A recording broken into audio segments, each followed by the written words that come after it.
இக்காணொலியை பார்த்து கொண்டிருக்கும் தங்களுக்கு ஒரு அன்பான வேண்டுகோள், இந்த காணொலியை சப்ஸ்கிரைப் செய்யுமாறு அன்புடன் கேட்டுக்கொள்கின்றேன்.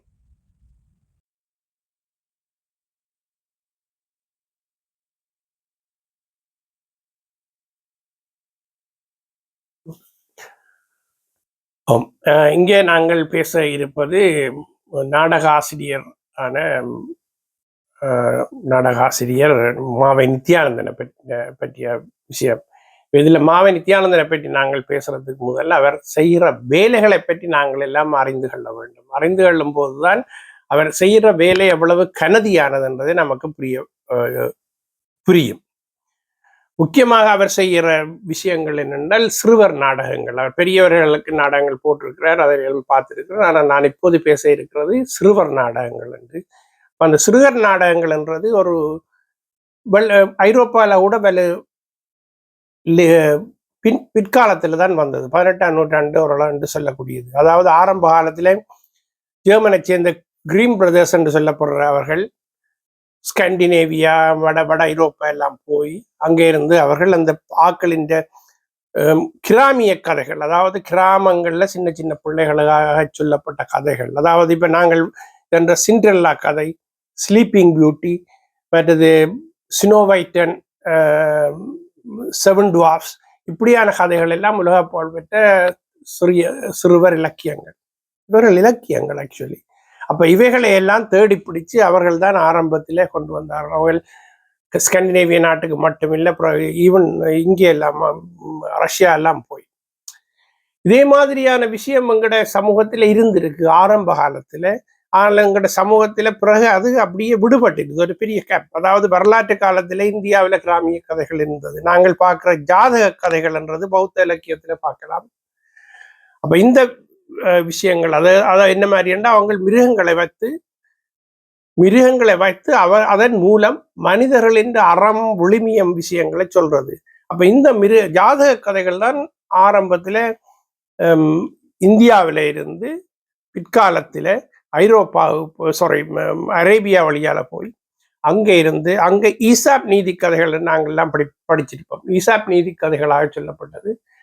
அந்த ஈசாப் நீதி கதைகள் பிற்காலத்திலே, அதாவது இப்பொழுது நாங்கள் சினிமாவில் பார்க்குற வேர்ல்ட் டிஸ்னி, மிக்கி மவுஸ் போன்ற பெரிய பெரிய படங்கள் இப்பொழுது ஓடுது. இப்போ இதுகளுக்கெல்லாம் ஒரு உந்து சக்தியா இருந்தது ஆரம்பத்தில் இந்த ஜாதக கதைகள். இந்த ஜாதக கதைகளை கதைக்கிற போது பல பேருக்கு தெரியும் நாங்கள் எவ்வளவு ஒரு செல்வந்தராக அந்த காலத்தில் வச்சிருக்கிறோம். அதை நாங்கள் ஆனால் பெரிய அளவில் அதை கொண்டாடவும் பயன்படுத்தவும் மறுத்ததாலே இப்போ மேற்கு ஐரோப்பியர்கள்ட்ட இருந்து வர்ற வேர்ல்ட் டிஸ்னி கதைகளையும் ஸ்னோ ஒயிட் கதைகளையும் நாங்கள் இதண்டுகிறோம். அது ஒரு பிரச்சனை. அது நான் இப்போ முக்கியமாக இல்லை. இப்போ அதாவது இந்த சிறுவர் நாடகம் மண்டைக்குள்ள அது எவ்வளவு கஷ்டமான விஷயம்ன்றது முதல் புரிந்து கொண்டால்தான் அதில் உள்ள தாற்பயம் உங்களுக்கு விளங்கும். சிறுவர் நாடகங்களே ஒரு முக்கியமான ஒரு விஷயம் என்றால் சிறுவர்களுக்கு செய்யும் போது அவர்களின் லெவலில், அதாவது அவர்களால் தர்க்கிக்க இயலாது, அவர்களால் லொஜிக் பார்க்க இயலாது. ஒரு குறுகிய கால நேரம் மட்டும்தான் அவர்களின் கவனம் ஒன்றில் இருக்கு. அதாவது ஒரு நிமிஷம் 2 நிமிஷத்துக்கு பிறகு அவற்றை இதன்றோம். அப்ப நாங்கள் அந்த பிள்ளைகளை திட்டுவோம். அப்படி இல்லை. இப்ப எனக்கும் பேர பிள்ளைகள் இருக்கு. அப்ப அந்த தெரியும் அவங்களோட அந்த பார்க்கிற தன்மை ஒன்றில் கான்சென்ட்ரேட் பண்ண மிகவும் ஒரு குறைவானது.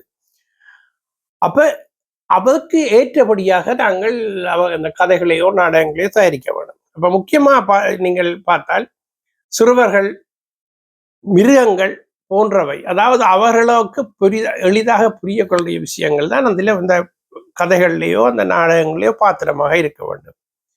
மற்றது 2வது விஷயம் என்னென்றால் கதை அமைப்பு மிகவும் எளிதாக இருக்க வேண்டும். அதாவது காம்ப்ளெக்ஸான ஒரு இலக்கியம் மாதிரி இருக்க தேவையில்லை, மிகவும் எளிதாக புரியக்கூடியதாக இருக்கணும். மற்றது முக்கியமான இம்பார்ட்டன்ட் என்னென்றால் அந்த கதையின் முடிவுகள் ஒரு நல்ல முடிவுகளாக இருக்க வேண்டும்.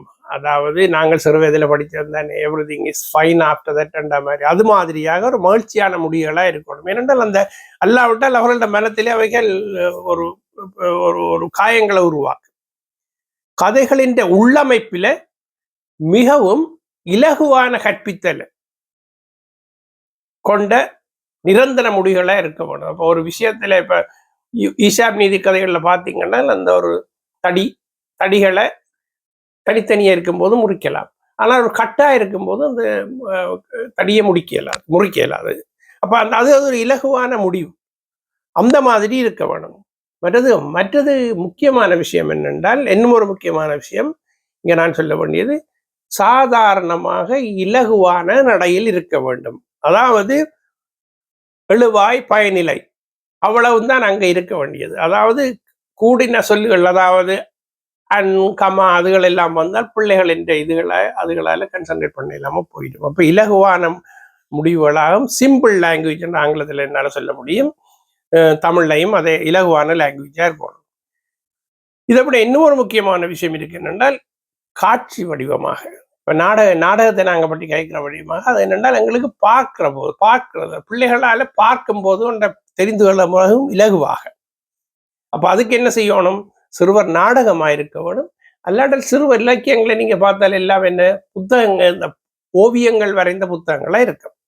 அப்ப இது ஒரு முக்கியமான ஒரு விஷயம்.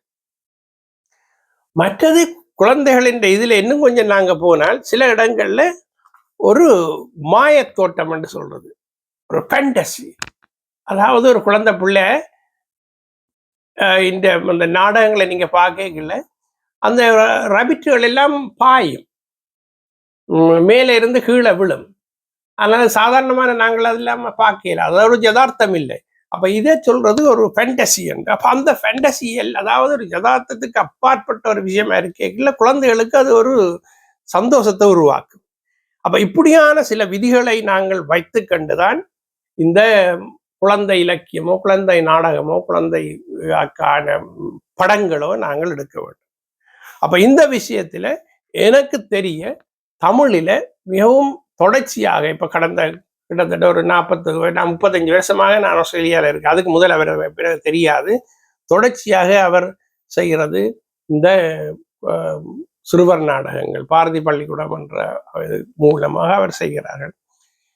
இந்த ஒரு முக்கியமான விஷயத்தை அவர் செய்கிறபடியால் இந்த வேறொருத்தரும் அவருக்கு இணையாகவோ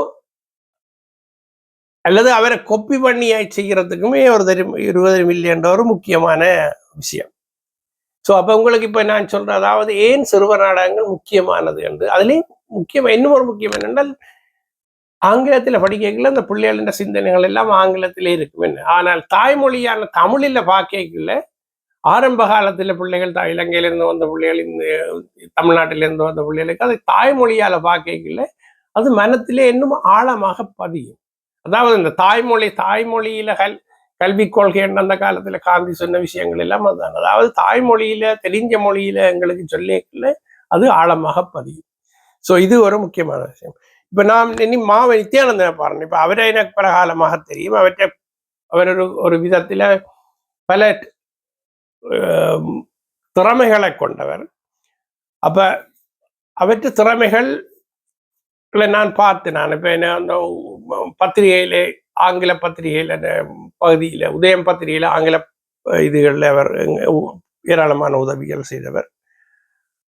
அதே போல இலங்கையிலையும் பல விஷயங்கள் செய்தவர். இந்த போரின் பின்பு போய் ஆர்கானிக் இது. அப்ப மாவ நித்யானந்தன்ன்றது அவர் ஒரு என்ஜினியர்.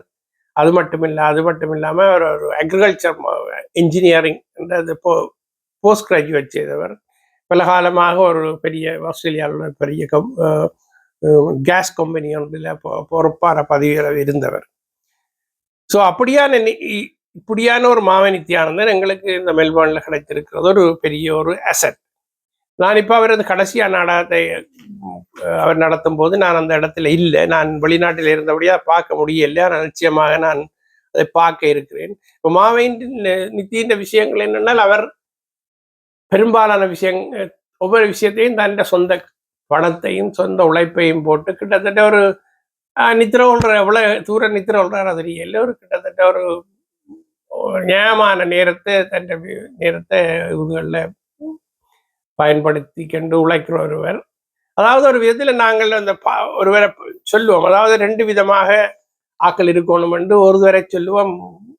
அதாவது மதத்தில், எங்களோட இந்து மதத்தில் சொல்லுவாங்க ஞான யோகியா இருக்க வேண்டும் என்று. ஞான யோகியா இருக்கிறதுக்கு ஒரு இது. ஆனால் சாதாரணமான மனிதர்கள் ஓரளவுக்கு மேல வந்து கர்ம யோகி ஆகலாம். கர்ம யோகி என்ற தான் ஒரு விஷயத்தை தொடர்ச்சியாக செய்கிறது. மற்றது மற்றவர்கள் ஒவ்வொரு விஷயத்தையும் செய்யும் போது தங்களுக்கு ஒரு புகழை எதிர்பார்ப்பார்கள், பணத்தை எதிர்பார்ப்பார்கள். ஆனால் இந்த இந்த இந்த விடயத்துல நித்யானந்தன் மாவநித்யானந்தன் மற்ற விஷயங்கள்ல இருந்து மாறுபடுகிறார். அதைத்தான் அவரை கர்மயோகி என்று நான் சொல்றேன். கர்மயோகி என்று நான் இதுவரையில கேள்விப்பட்ட ஒரே ஒரு மனிதன் இந்தியாவில் காமராஜர் சொன்னவர்கள். இல்லைன்னா காமராஜரை நான் அருகில் இருந்து பார்க்க இயலாது. மாவனித்யானந்தன் எனக்கு ஒரு நியாயமான ஒரு நட்பும் இருக்குது, அதை நெருங்கியும் பழகி இருக்கிறேன். அதனுடையால் ஒரு கர்மயோகமாகத்தான் அவர் தன்னுடைய வேலைகளை செய்கிறார். தொடர்ச்சியாகவும் அவர் உடல் நலத்தோடு இருந்து செய்ய வேண்டும் என்றதுதான் எனது தற்போதைய எனது விருப்பம். நன்றி.